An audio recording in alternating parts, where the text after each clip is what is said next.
వచ్చే రెండేళ్లలో రాష్ట్ర పర్యాటక రంగ రూపురేఖలు మారుస్తామని మంత్రి కందుల దుర్గేష్ చెప్పారు. నెల్లూరు అల్లిపురంలోని మాజీ మంత్రి సోమిరెడ్డి ఇంటికి దుర్గేష్ వెళ్లారు. నెల్లూరు జిల్లాలో పర్యాటకాభివృద్ధికి మెరుగైన ప్రణాళికలు రచిస్తామని చెప్పారు.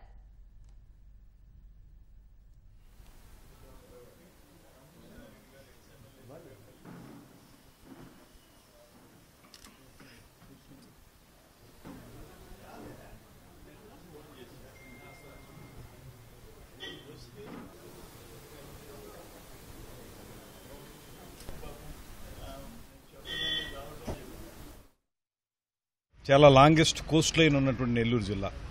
ఈ కోస్ట్ లైన్లో ఆ బీచ్ రిసార్ట్స్ కానీ బీచ్ ఫెస్టివల్ని ఏర్పాటు చేసుకోవడం కానివ్వండి, అదేవిధంగా నగరవనాల్ని ఇంకా అభివృద్ధి చేయడం కానివ్వండి, వేళంకిణి చర్చ్ ఇవాళ అత్యధికంగా క్రిస్టియన్ భక్తులు చాలామంది వచ్చేటువంటి వేళంకిణి చర్చి దగ్గర ఒక ప్రత్యేకమైనటువంటి రిసార్ట్స్ని అభివృద్ధి చేసి ఆ ప్రాంతాన్ని సందర్శకుల్ని ఆకర్షించే విధంగా తయారు చేయడం కానీ ఇవన్నీ కూడా రాబోయే రోజుల్లో తప్పనిసరిగా చేపట్టాలనేటువంటి ఆలోచన చేస్తూ ఉన్నాం.